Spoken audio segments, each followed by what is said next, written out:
से एक बड़ी खबर सामने आ रही है। आपको बता दें, दिल्ली सरकार ने एक फैसला सुनाया है जो बेहद महत्वपूर्ण है। दिल्ली सरकार के फैसले के मुताबिक, आदेश के मुताबिक, दिल्ली में सभी मेडिकल स्टोर्स, फार्मेसी स्टोर्स और सभी जगहों पर जो मेडिकल की दवाइयां बेचते हैं, जो मेडिकल्स की दवाई जो है आगे मुहैया करवाते हैं, उन सभी दुकानों पर जो है सीसीटीवी कैमरा लगाना अब लाजमी हो गया है। क्या है पूरा मामला, और इस खबर पर ज्यादा अपडेट देंगी मेरी सहयोगी साक्षी। साक्षी, बताएं क्या है पूरा मामला। जी मुस्कान, ये दिल्ली से बड़ी खबर सामने आ रही है, जहां पे ये फैसला लिया गया है कि सभी फार्मासिस्ट, सभी मेडिकल स्टोर में अब सीसीटीवी कैमरे लगाए जाएंगे। और आपको बता दें, जो गोदाम होता है दवाई का, वहां पर भी अब सीसीटीवी कैमरे लगाए जाएंगे, ताकि उसमें पता चल सके कि किस तरह की दवाइयां बिक्री की जा रही है, डॉक्टर के प्रिस्क्रिप्शन के बाद ही वो दवाइयां दी जा रही है या नहीं दी जा रही है।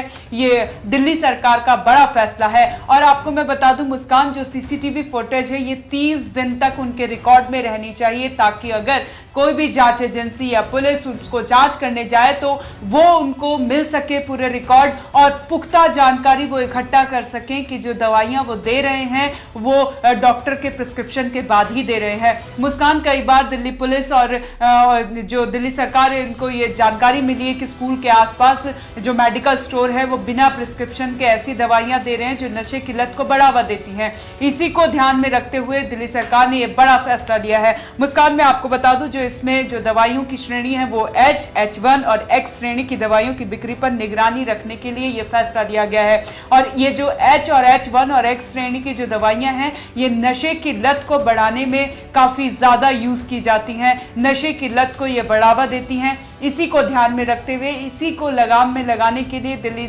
सरकार ने यह बड़ा फैसला लिया है। पुलिस भी इसमें सख्त हो गई है और तत्काल प्रभाव से फार्मासिस्ट, मेडिकल स्टोर और दवाइयों की दुकान पर ये जो नियम है वो लागू कर दिया गया है। अगर जो कोई ये नियम लागू करता पालन करता हुआ नहीं पाया गया तो उसके खिलाफ FIR दर्ज होगी और उसका लाइसेंस भी रद्द कर दिया जाएगा। ये बड़ा कदम लेने जा रही है दिल्ली सरकार, और नशे की लत को रोकने के लिए, नशे के कारोबार को रोकने के लिए दिल्ली सरकार ने यह बड़ा फैसला लिया है। और मुस्कान, मैं आपको बता दूं कि जो कैमरे के लिए जो पूरा ये सीसीटीवी फुटेज जो है, एक एक से अगर कोई भी जानकारी मिलती है, पुलिस को जरा भी सुराग मिलता है कि इस फार्मेसी के पास से या इस मेडिकल स्टोर से नशे की दवाइयां ज्यादा बिक्री हो रही है, तो उसको बहुत ही बारीकी से उसका निगरानी की जाएगी। सीसीटीवी फुटेज की मदद से ये पूरा केस सुलझाया जाएगा। अगर कोई भी ऐसा नहीं करता हुआ पाएगा तो उसके खिलाफ कानूनी कार्रवाई की जाएगी।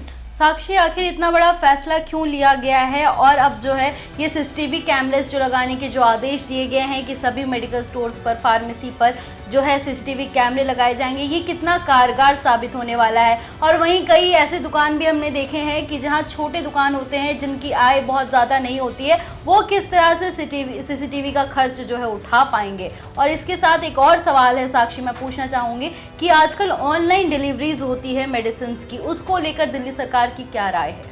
जी मुस्कान, अभी जो फैसला सामने आया है उसमें ये कि लंबे समय से जो सरकार है उसको ये जानकारी मिल रही थी, जैसे कि मैंने आपको बताया कि नशे के खिलाफ अभियान भी चलाया जा रहा था समय समय पर, और कुछ रिपोर्ट्स के मुताबिक ये जानकारी सामने आ रही थी कि स्कूल्स, कॉलेज के आसपास मेडिकल स्टोर बिना प्रिस्क्रिप्शन दवाई की बिक्री की शिकायत मिल रही थी।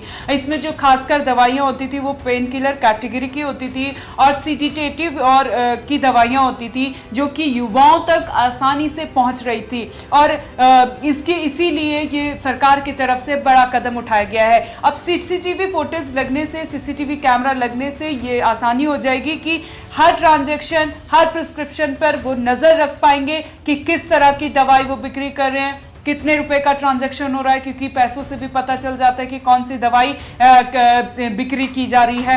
इसके आधार पर पूरी कार्रवाई की जाएगी और प्रशासन को उम्मीद है कि इस कदम से ब्लैक मार्केटिंग और गलत बिक्री पर रोक लगेगी। और ये पूरा नियम जो है दिल्ली की सभी दुकानों पर, बाजारों पर लागू कर दिया गया है तत्काल प्रभाव से।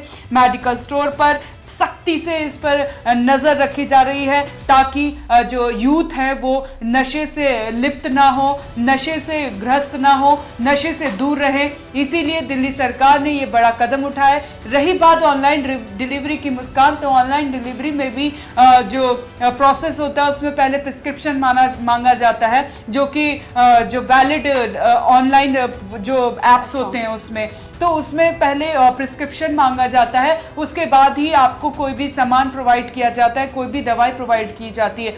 और इसके इतर हो सकता है आने वाले भविष्य में अगर कोई भी ब्लैक मार्केटिंग हो रही है ऑनलाइन के थ्रू, शायद सरकार उस पर भी कोई कदम उठाए। मुस्कान। हाँ जी साक्षी, जो ये इतना बड़ा फैसला लिया गया है, आपको मैं बता दूं कि जो डेटा सामने आया है वो बेहद चौंकाने वाला है, जिसके मद्देनजर ही दिल्ली सरकार ने इतना बड़ा फैसला लिया। आपको बता दें कि एम्स के मुताबिक, एम्स के द्वारा सर्वे किए गए जो रिपोर्ट है उसके मुताबिक आपको मैं बता दूं, दिल्ली में लगभग 70,000 से ज़्यादा ऐसे स्ट्रीट चिल्ड्रंस है जो नशे का सेवन करते हुए पाए गए हैं। इसके साथ ही मैं आपको बता दूं, लगभग इसमें से 800 से ज़्यादा ऐसे बच्चे पाए गए हैं और जो युवा है वो पाए गए हैं जो हेरोइन जैसे ड्रग्स का उपयोग करते हैं। इसके साथ ही मैं आपको बता दूं कि जो नोएडा गाजियाबाद का जो आंकड़ा सामने आया है, इसमें जो है 14.3% ऐसे स्टूडेंट्स पाए गए हैं, ऐसे युवा पाए गए हैं जो नशे की लत का शिकार बने हुए हैं। इसके साथ ही मैं बता दूं, दिल्ली एनसीआर के जो यूनिवर्सिटी के स्टूडेंट्स होते हैं, यानी कि यंग बच्चे जो होते हैं, यंग जनरेशन जो है,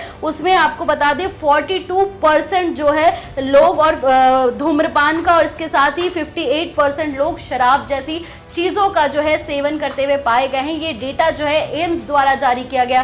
साक्षी, ये बेहद गंभीर है ये आंकड़े जो सामने आ रहे हैं कि 70,000 से ज्यादा लोग जो है नशे के शिकार पाए गए हैं पूरे दिल्ली एनसीआर में। जी साक्षी, बहुत बहुत धन्यवाद। आपको बता दें दिल्ली सरकार ने ये बेहद सख्त फैसला लिया है कि अब दिल्ली में पूरे दिल्ली में, अरे जा क्यों रही हो, ओपनिंग नहीं, वो तो ONOG के लिए है, करते हैं ना, चली जाती है। इसमें तो एक ही फ्रेम रखो ना।